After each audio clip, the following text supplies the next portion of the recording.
Hello and welcome back to my channel. For those of you who don't know me, my name is Akliah and I run the company Big Dreamers and the nonprofit organization Overture with the Arts. I started this channel in September of 2021. We are now in May 2022, so it's been about 8 months of you guys following my journey, seeing the behind the scenes of my business, the ups and downs. During this time, I've received a lot of comments and emails and questions, so I wanted to take this opportunity to just sit down, answer some of your questions, and then hopefully you guys can get to know a little bit more about my business.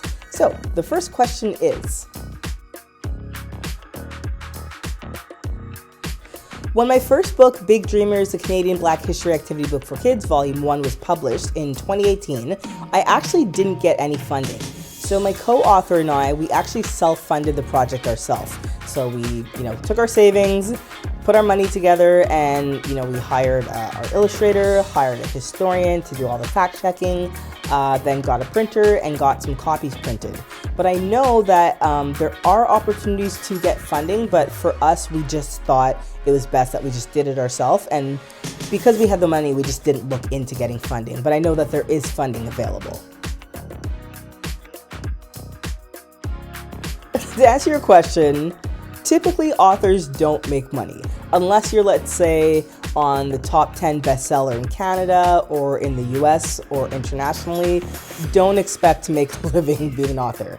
I absolutely love what I do, but the books that I write and the stories that I share are so niche and so unique that there's a demand for it. And when I went into, writing and self-publishing my first book, I wasn't expecting to make a profit. Basically wrote my first book with my co-author and thought, we'll see what happens. Because I was already working with so many schools, I was pitching it to schools, so there was that demand. So I did sell a lot of copies. That's how I've been able to sell over 6,500 copies of my first book. So when I saw that the first book was selling so well, I was like, okay, well, let's see. We'll do a second book and take it from there. The second book started selling really well also.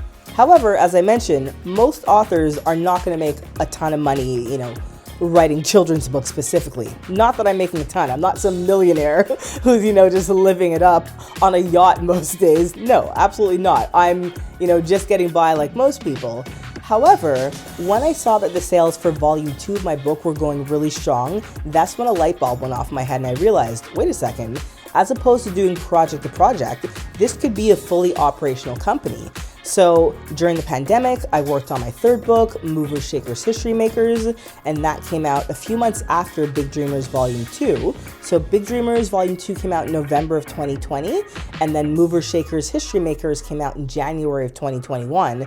And again, I saw that people were really, really interested. So that's when I added sticker sheets, puzzles, games. Now I've got plush dolls coming out. And I really saw the impact that my products were making, I would say in 2020. So about 2 years after my first book came out, I realized, this could actually be something and I could turn this into a fully operational company. And so far, so good. So most authors don't make money, but if you find something that, just like any business, if you find something that's not in the market already, you could turn it into a successful business. There is funding available for authors. As I mentioned earlier, I self-funded my first book, but I'm based in Canada, so I know for Canadians, if you are looking for funding, you can look into the Canada Council for the Arts. I know there is funding available for authors. I'm actually going to look into it for future projects because if the funding is available, then you may as well apply and try and get it. And I do want to work on so many other projects that it makes sense. But I know there's also small grants, like for example, if you're a female-run business, not just for authors, but for businesses, there are grants for businesses and entrepreneurs, for Black-led businesses. I'm sure there is other funding available as well for authors.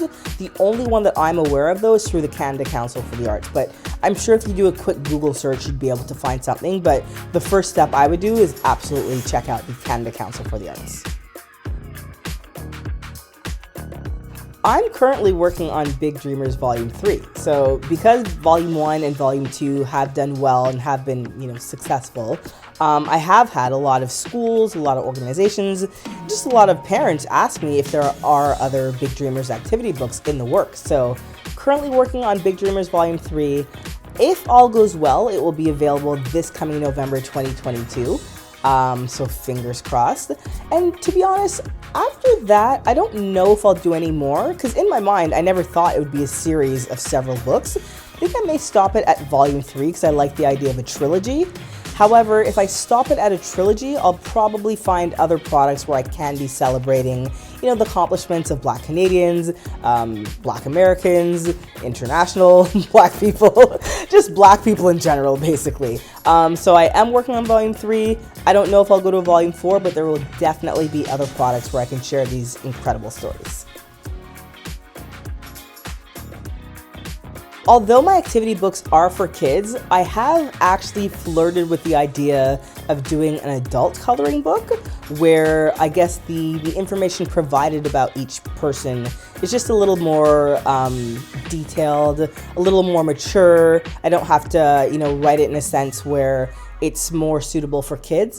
And even the drawings themselves, I'd probably have like more mosaic style coloring sheets or something to that effect. But I have thought about doing an adult version of my books.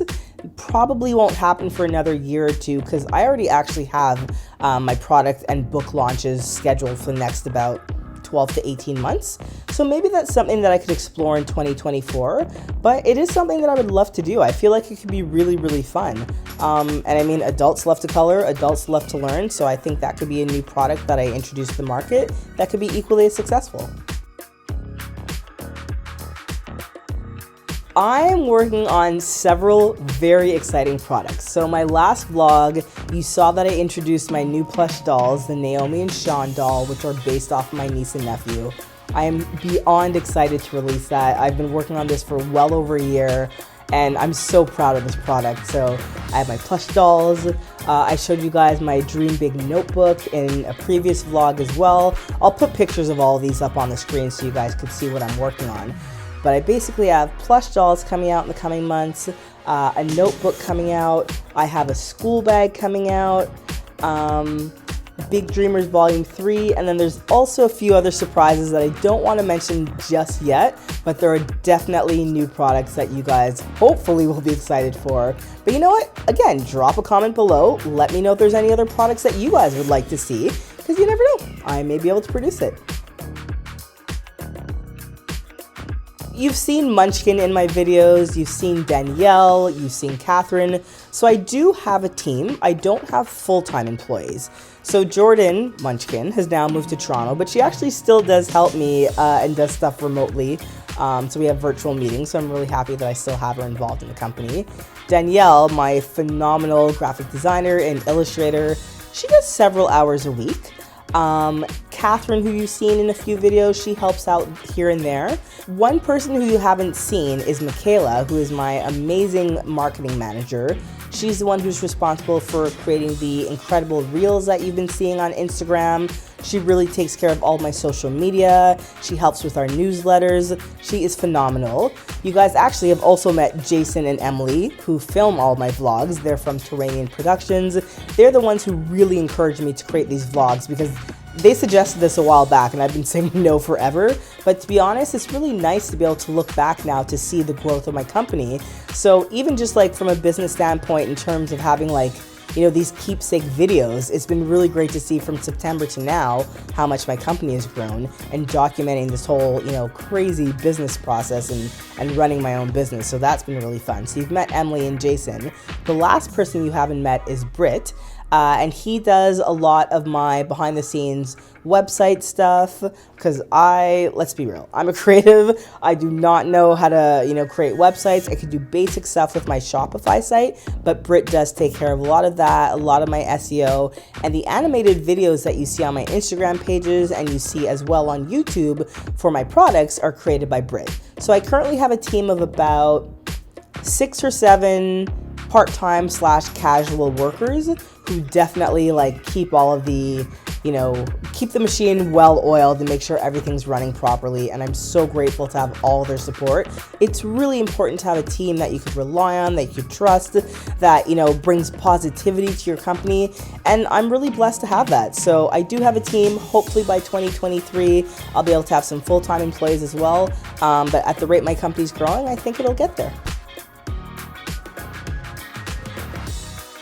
It's so important to set long-term, actually short-term, then long-term goals for any company.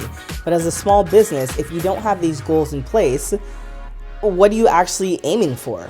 I mean, I personally have sales goals. Obviously, I have goals in terms of revenue. I have goals in terms of operation, because it really keeps me motivated. Because when I see that I've hit these goals, I'm so excited, and then I set even bigger goals. So it's once you reach those goals that, it just really fuels you. So to be able to set a short-term goal and meet it and get steps closer to your long-term goal is the best feeling. So I remember when my first book came out, my goal was to sell 5,000 copies.